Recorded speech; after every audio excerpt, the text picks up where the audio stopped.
If I could only give one piece of advice to anybody struggling with overconsumption out there, it would be how to execute a simple cost per use analysis. This is literally just a super easy calculation and way to think about your purchases.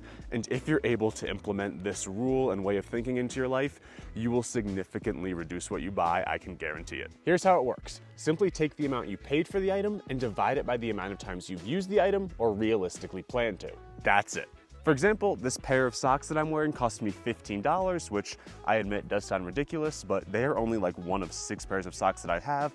I've worn them for at least 200 times, including hundreds of miles of hiking, and they are not wearing out at all. When you do the math, that works out to about 7.5 cents per wear, which really isn't that bad, and that number will continue to go down because these socks are so high quality, I'll be able to use them probably at least another 200 times. Compare that to these socks, which I paid $5 for, a lower upfront cost, but I've only worn them 50 times and the heel has completely blown away.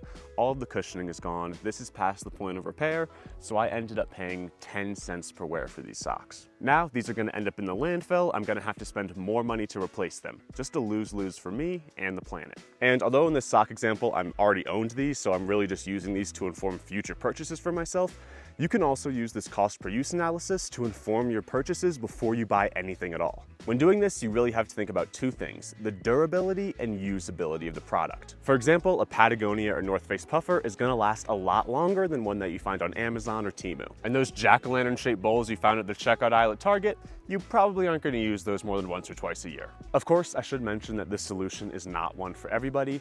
The products that typically have a lower cost per wear or cost per use are higher quality, and as such carry a higher upfront cost, which for many just isn't realistically possible, and that's okay. You should definitely never feel bad about living within your means. But if you do have the resources to be able to invest in higher quality goods, I do recommend it, and this cost per use and cost per wear analysis is a great place to get started.